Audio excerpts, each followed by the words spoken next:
adalah kita itu meneliti ijazah. Bukan kita menuduh Pak Jokowi melakukan pemalsuan ijazah. Ini saya buka pada malam hari ini bahwa ada seseorang, ada sekelompok pihak yang kita sebut X, ya. Kita sebut X yang melakukan pemalsuan ijazah. Yang bagus, Pak Jokowi akhlaknya bagus. Dia terima kita dengan baik, padahal dia merasa yang difitnahin. Jadi soal kasus ini, kan ada Roy Suryo dan kawan-kawan yang merasa jagoan. Dia lawan aja tuh. Per hari ini publik hanya melihat dua tokoh ini, dua sosok ini, Hari Lubis dan kemudian Egy Sujana, ya hanya disebut sebagai mantan ya terpidana terkait dengan tudingan ijazah. Ya selebihnya sudah selesai ini barang karena proses penyidikannya dihentikan.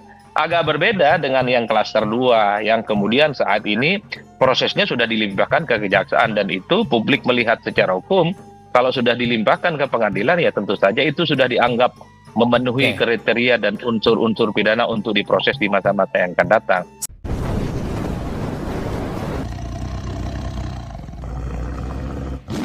Assalamualaikum warahmatullahi wabarakatuh. Om Swastiastu, Namo Buddhaya, salam kebajikan sahabat-sahabat dimanapun juga berada.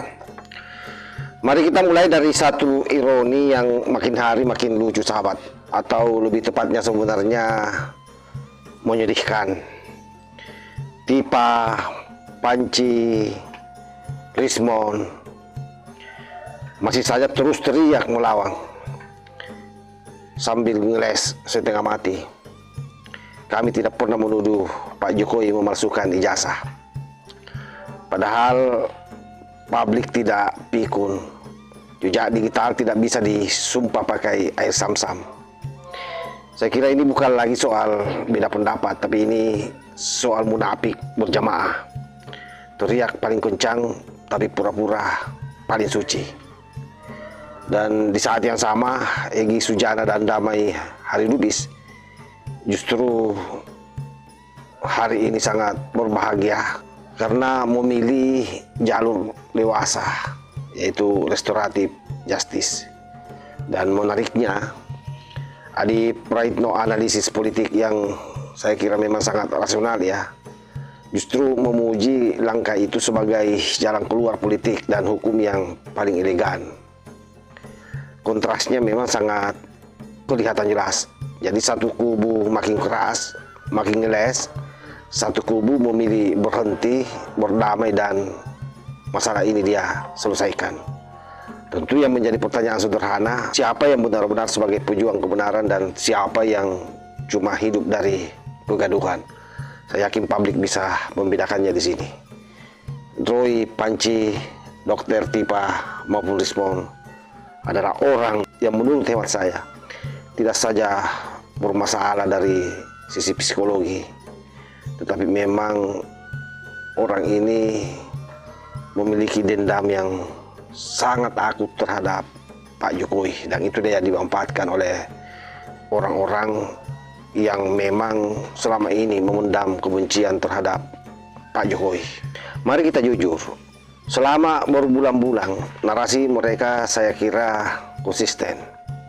Ijazah Jokowi palsu, ada pasukan bayaran, negara melindungi kebohongan. Lalu sekarang mereka berkata, kami tidak pernah menuduh Jokowi memalsukan ijazah. Saya kira ini bukan lupa sahabat ya, tapi ini adalah merupakan strategi penghindaran tanggung jawab. Dalam psikologi politik, ini sebagai cognitive dissonance. Artinya ketika seseorang berusaha menyelesaikan cerita agar tetap terlihat benar, meski fakta menampar dengan keras. Bahasa sederhananya, kalau bukti sudah mentok, maka ganti narasi. Masalahnya adalah publik bukan anak TK yang bisa dialihkan dengan cerita baru. Kebohongan politik bukan sekedar manipulasi, tapi penghinaan terhadap akal publik, dan inilah yang sudah terjadi hari ini. Mereka menyerang personal Jokowi, menggiring opini seolah negara jahat. Lalu saat satu orang, dua orang, Egy Sujana dan Damai Hari Lubis memilih damai, mereka menghujatnya sebagai pengkhianat. Ini adalah merupakan ironi tingkat dewa. Minta keadilan tapi menolak proses hukum. Mengaku sebagai seorang pemberani tapi takut bertanggung jawab. Oleh karena itu, apa yang disampaikan oleh Adi Praitno dengan tepat menyebut bahwa langkah Egy Sujana dan Damai Hari Lubis sebagai langkah dewasa, realistis, dan saya yakin menguntungkan semua pihak, baik itu Pak Jokowi maupun bagi Bang Egy Sujana dan Damai Hari Lubis. Artinya dalam teori hukum modern, di mana Bapak Restoratif Justice pernah menjelaskan bahwa keadilan bukan soal membalas, tapi memulihkan relasi sosial. Restoratif Justice bukan kapitulasi, tapi ini adalah merupakan kesadaran batas, yaitu batas hukum, batas moral, dan batas akal sehat. Egy Sujana justru menunjukkan sesuatu yang jarang di politik Indonesia ini, sahabat. Karena secara tidak langsung Bang Egy Sujana menunjukkan rasa bersalah, rasa meminta maaf, dan sekaligus berhenti untuk membahas soal ijazah. Kalau kita bandingkan dengan tipe CS, wah, dia tidak mau minta maaf.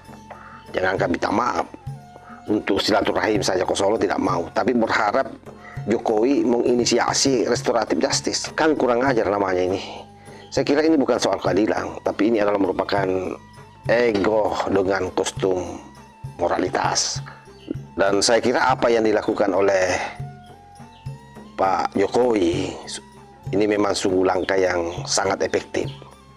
Artinya kalau kita merujuk pada Sun Tzu, dia pernah mengatakan bahwa musuh paling lelah bukan yang dilawan, tapi yang dibiarkan bertabrakan dengan dirinya sendiri. Itulah yang terjadi dengan teroris sebenarnya. Jokowi tidak pernah banyak bicara, bahkan nyaris tidak pernah membalas narasi, dan juga tidak pernah membangun drama.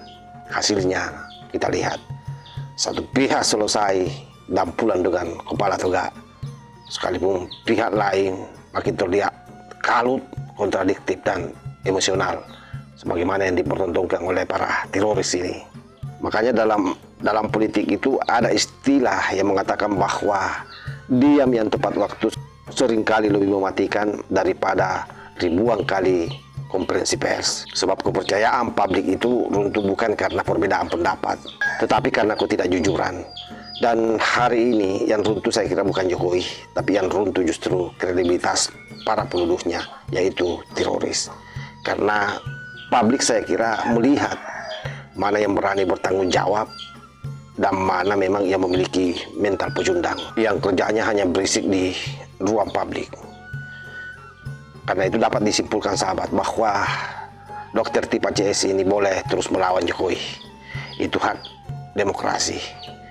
Tapi ngeles sambil cuci tangan, itu hanya akan mempercepat kehancuran moral mereka sendiri. Egy Sujana dan Damai Lubis betul-betul menunjukkan satu hal yang sangat penting. Keberanian sejati bukan terus menyerang, tapi tahu kapan berhenti. Itulah yang dipertontonkan oleh beliau, Egy Sujana dan Damai Hari Lubis.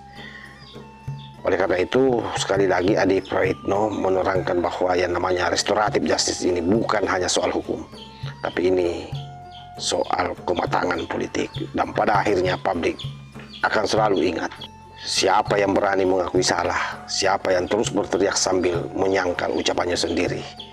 Karena dalam politik, seperti dalam hidup, sahabat, yang paling berisik belum tentu paling benar, yang paling tenang seringkali justru paling kuat. Allahul muwaffiq ila aqwamit thariq. Assalamualaikum warahmatullahi wabarakatuh.